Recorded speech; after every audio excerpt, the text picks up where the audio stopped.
Shubhodayam. Welcome you all for the Maitrimilan session.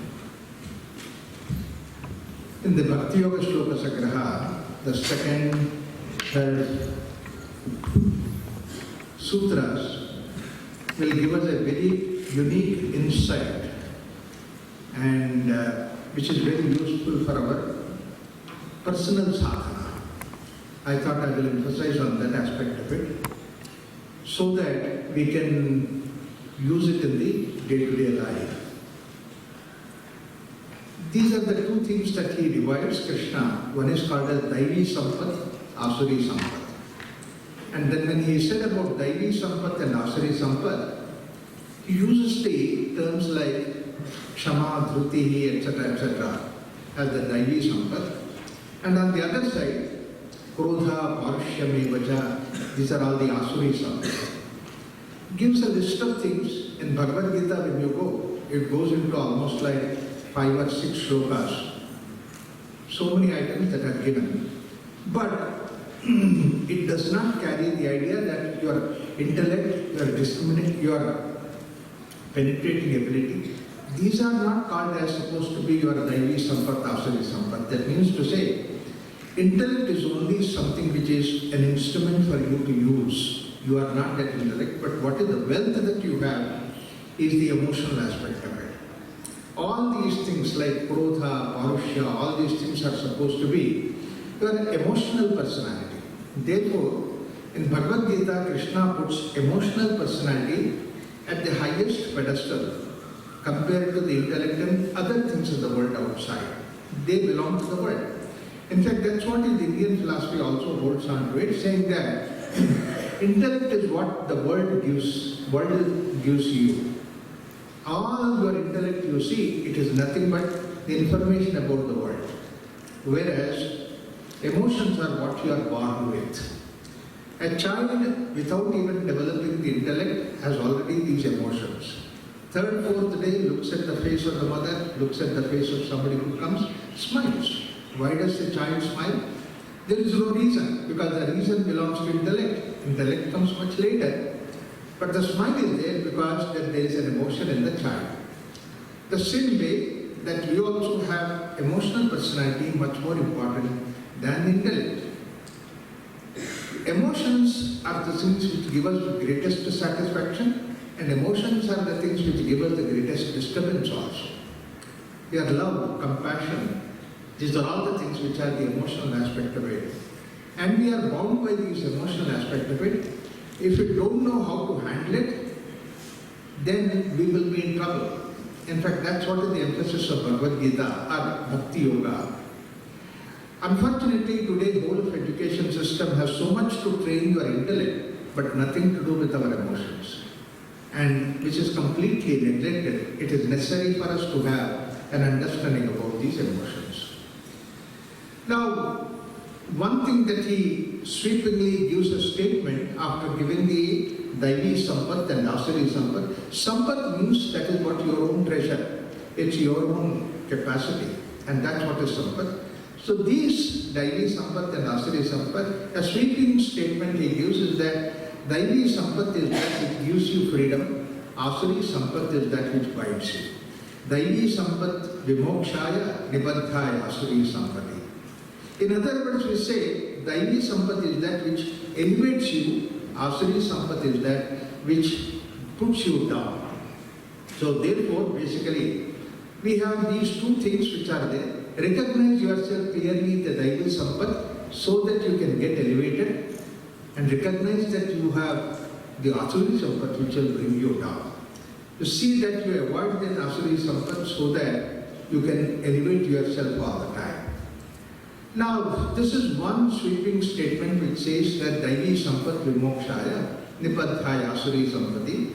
Asuri Sampati is literally going down. But in more practical terms, when you look at it, Daivi Sampat is that which is natural, spontaneous, which belongs to divinity. Your love, your compassion, your sense of appreciation, and your joyful things, all these things are natural gift of you from the God. That's why in Narada Bhakti Sutra he says, all these emotional states like love, compassion, etc., they are only next to your state of being inside or the state of Atma. That is why he says, when you have this love, compassion, the next one says, Adura Kevali Bhava. That means to say, you are almost like touching the Atma sthiti. Atma Ramo Bhavati. That means you are going to be in the state of Atma. A sense of fulfillment, a sense of satisfaction. All these things belong to the wonderful emotional state we are born with. Look at the child, always satisfied, always jumping with joy. There is a celebration every moment of life. That's what is the way that we have in the Asuri Daivi Sampat. That's what is our nature. But then what is that which makes the Daivi Sampat into Asuri Sampat? Actually, there is nothing like negative emotions at all. All that what we have is a positive emotional state. But then these positive emotional states, when it is corrupted, they become the negative emotional states.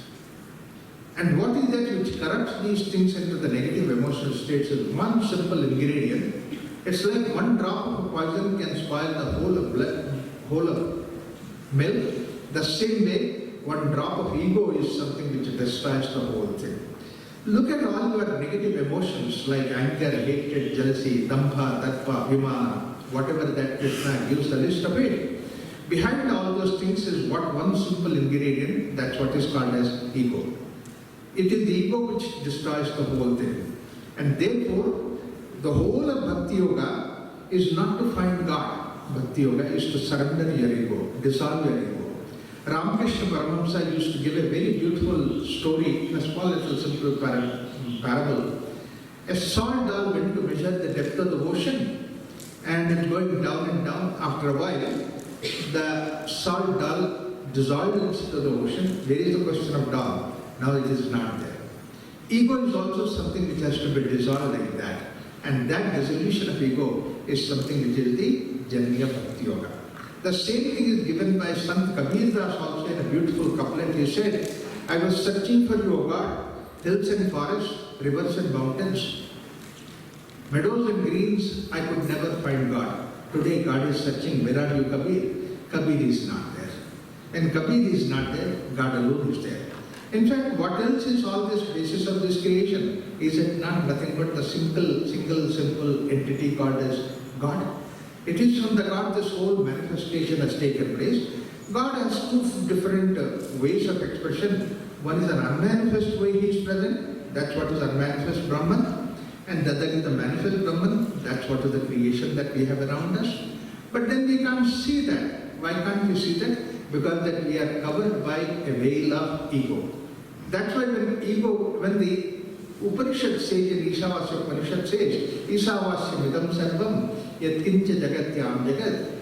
All that what is there around in front of me I see, idam sarvam jagat, whatever that I see, is nothing but Ishavasyam, Achhadaniyam. It is covered by the God, divinity. I don't see anything other than divinity. You know, here is somebody, a sage who says that I see everything is divinity, but I am here who sees everything is so horrible. This is bad, that is bad, this is dirty, this is bad. So why does it happen? It is because that my eyes are covered by those. If I only can remove that, then maybe I will also have the same idea that nothing but God alone. Somebody who sees the God alone, he is always in the heaven. But somebody who sees the devil around, he sees in the hell. So therefore, heaven and hell, they are not altitudes, they are attitudes. They are the way of your perception. Therefore, basically, all that what happens into a positive emotion, to a negative emotion, is the corruption because of the ego. Therefore, dissolution of the ego is the way, surrender the ego is the way that Bhakti Yoga takes up. Like the way, very beautifully, one of the poets expressed that Raja Yoga is self-discipline, Jnana Yoga is self-analysis, Karma Yoga is self-sacrifice, whereas Bhakti Yoga is self-surrender. So it is that we need to surrender ourselves, nobody else can surrender. Not only that, if your ego is playing part, you will know it very clearly. Nobody else might know that it is that ego that playing part, that is what is implied, but you know very clearly deep inside how subtly that your ego works. So it is essentially this ego which basically makes our life bitter. Dissolve this ego. But then one might question that if I dissolve this ego, how am I going to do a lot of activities, a lot of these things? Because I have to take a discipline, I take a vow in the life, I follow a particular order. All these things are because of my willpower, my ego. And therefore, if you dissolve this ego, how can I perform? In English language, we don't have two words for ego, but in Sanskrit, we have two distinct different words for ego. One is supposed to be good ego, and the other is the bad ego. Good ego, in Sanskrit, we call it as asmita, and bad ego is called as ahankara. Unfortunately, in the modern psychology, they have only one word called ego, and various other aspects of it, etc., etc., all those things, but they have not earlier given this idea of good ego, bad ego, but later psychologists started using this idea called as good ego, bad ego. Let me make it very clear about these two distinctions between them. Whatever that you are created, whatever that you are wanting to do, and that's what is basically, without any negative aspect of it, that's what is asmita. Asmita is born first, that's what you are, and this asmita is divided into three different aspects of it. Asmita is nothing but energy. Energy by itself is not good and bad. Energy is energy. And asmita is that consciousness which becomes asmita. And asmita has three-pronged approach. And one asmita is the doer asmita. The second is identifier asmita. And the third is the experiencer asmita.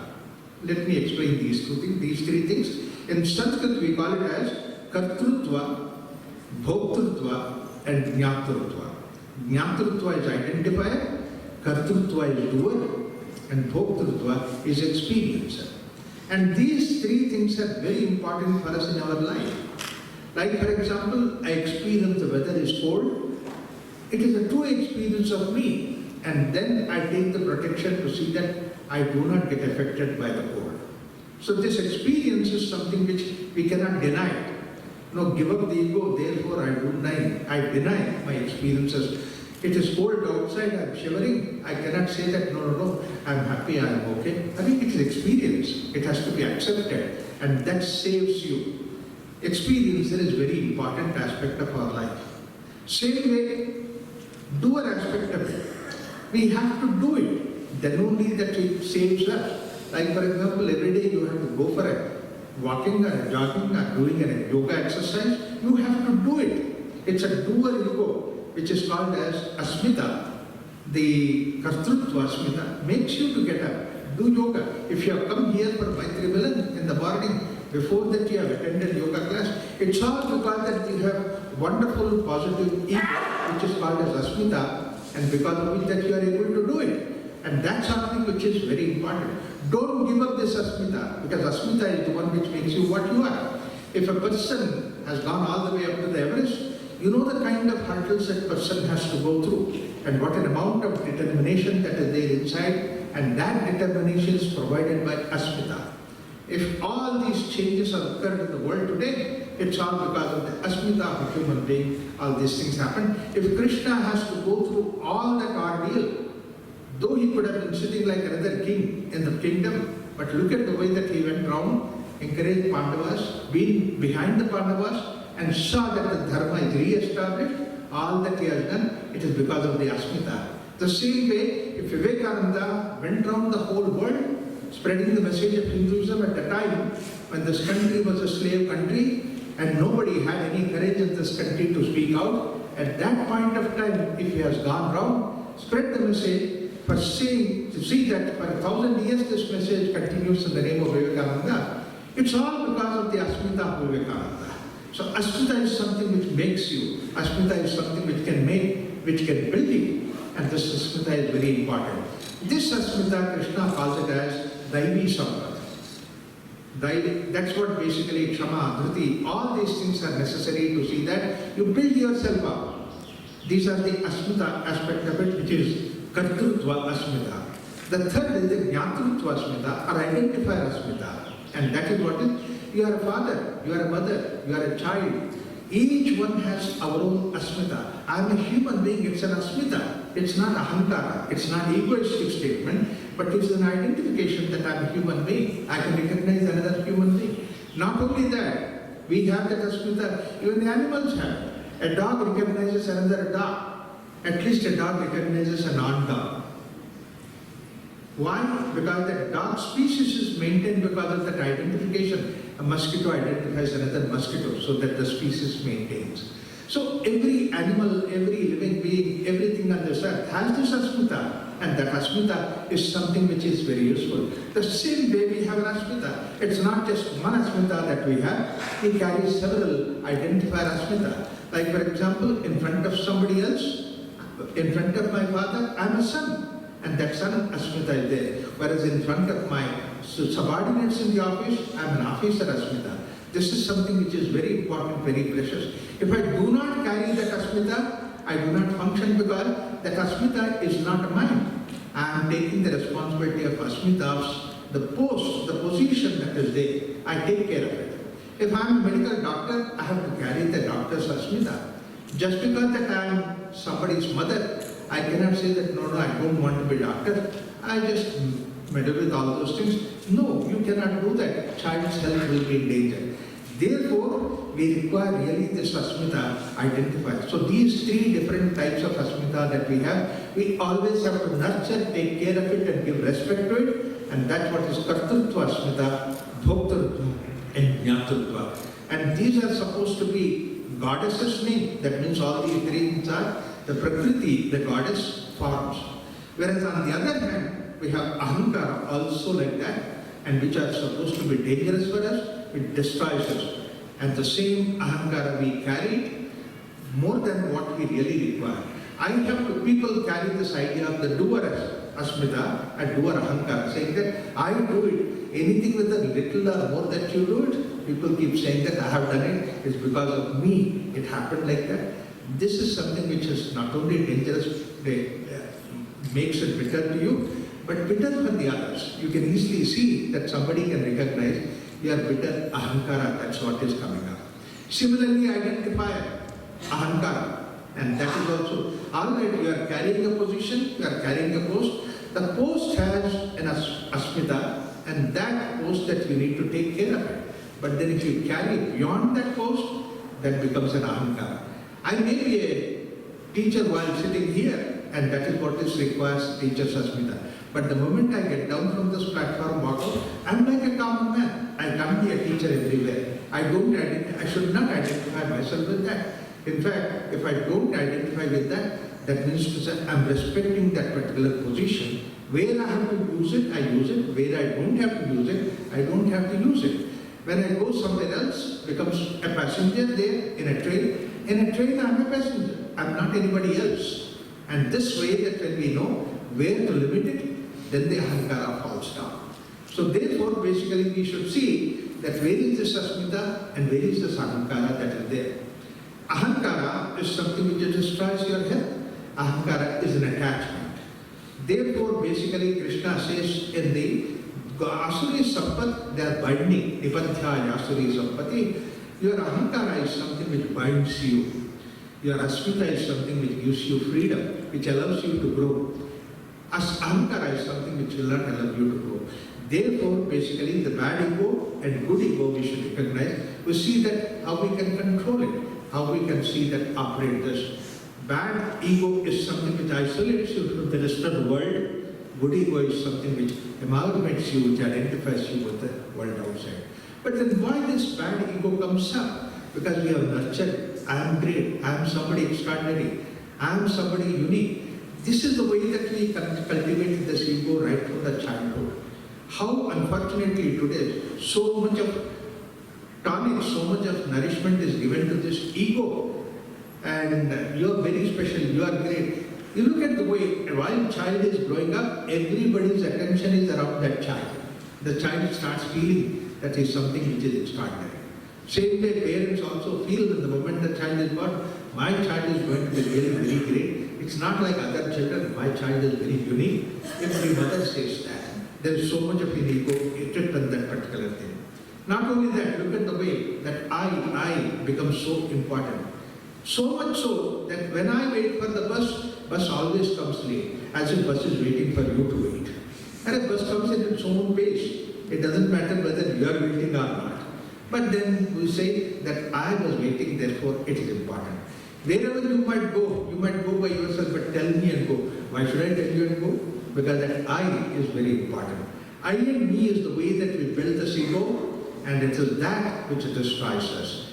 Look at the way that English language, every other letter we write in the lower case. When the I comes, we write in uppercase. Give me one valid reason why I have to be the I in uppercase. There's no reason. There's no reason. In fact, these days you don't even have to worry about it. You put it in the lowercase I, Microsoft will make it upper I. See? It takes care of your ego. This is how your ego is pampered.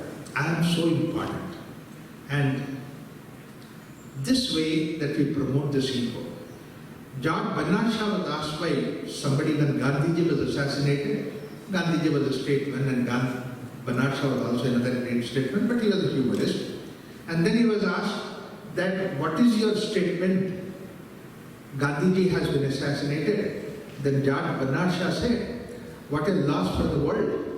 Particularly after 2 world wars, the world is reeling through so much of important message of direction of great people. At this point of time, what a loss. Recently, Henry Thoreau died. He was also a great philosopher. He died. And then Gandhiji has been assassinated. And now my health is also not all right. See, why you have to bring in my health? Because the loss of great people. You consider yourself to be a great person. A person who is useless also says that I am the most useless person here. If you tell him, no, you are not the most useless person. I find somebody else here who is more useless than you are. He feels hurt. Because that superlative kind of this thing adjective, I am the most, is something which you would like to hold it. So, and this, so many ways that it can really influence our life. Therefore, basically, the whole of Bhakti Yoga is to surrender this ego. Now, one question comes to, how can I surrender? I don't know how to surrender because I'm a self-made person. People say that. No, we all surrender. Only thing is when a situation comes up, suddenly when you are caught up in a difficult situation where you need somebody's help, don't you surrender yourself? We all do that. Surrender is there within us. There are 2 types of surrender. That is what Ramakrishna Paramahamsa suggested. One way to surrender to the God is like the way that the little monkey holds on to the mother monkey, and then monkey will be jumping from tree to tree, plant to plant, and then wall to wall, and fighting with the other monkeys. But look at the little monkey, is not at all affected by that, because you are clinging on to the mother.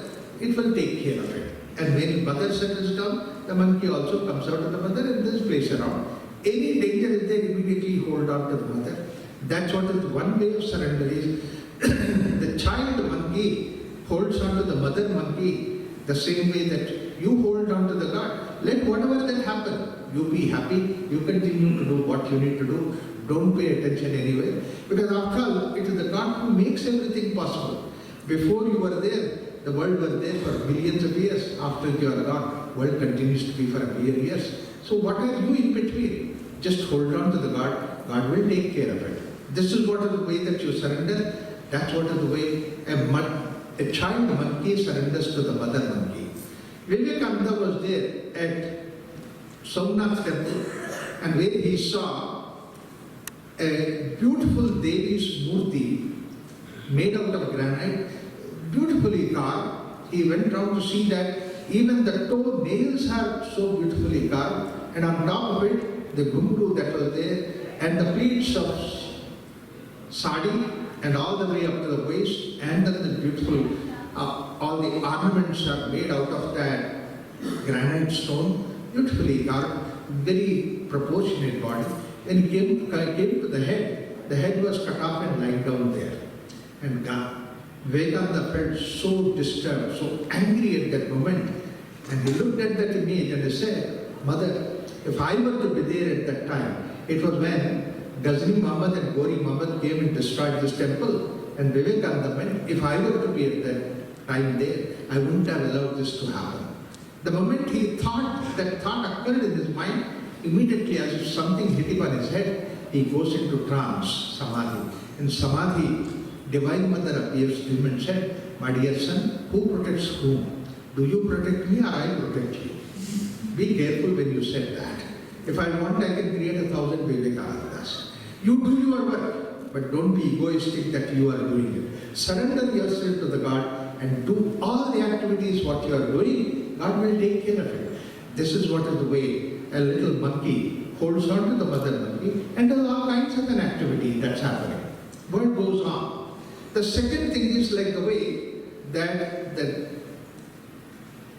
kitten surrenders itself to the mother cat. You know what happens is that mother cat usually holds on to the kitten at the neck and then moves from place to place. And cat is supposed to move 7 different places during his life.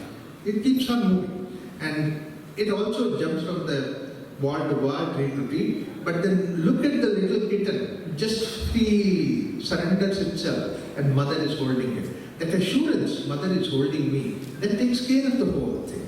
He's not worried about it. That little kitten is not worried about it. You know what? If that hold is little tighter, your breath will stop. If it is loose, you will fall down. But exactly the mother knows how to hold on to it. Is it not that way? The God holds on to you exactly the way He has to take care of you. Look at the way He created this whole universe. He kept the sun somewhere, star somewhere else, and the planet somewhere. He kept it at such a distance, the sun from the earth, in such a way that so many miles, millions of miles away, that He keeps it in such a way that you don't get more heat or less heat. Imagine the sun goes one day saying that, okay, let me take a holiday, let me go a little far away. What will happen to you? If sun says that, okay, I love the people on this earth, let me come a little closer to you, what will happen to you? He knows exactly where, what should be there. World is a wonderful place. World has all this arrangement because there is somebody else who is doing it. Recognizing, admiring, and surrendering yourself, that higher force is what is called as bhakti. And bhakti is so internal. It is not just outside that you have to show by all the signs that you have the bhakti, but feel inside the surrender aspect of it. Don't allow your ego to take over. See that your asmita guides you. That's what is the whole journey of Bhakti Yoga. Let us go in that journey. And this is not something that 1 hour asana that you do or 1 hour pranayama that you do. It is 24 hours practice of yoga. That's what is Bhakti Yoga. Thank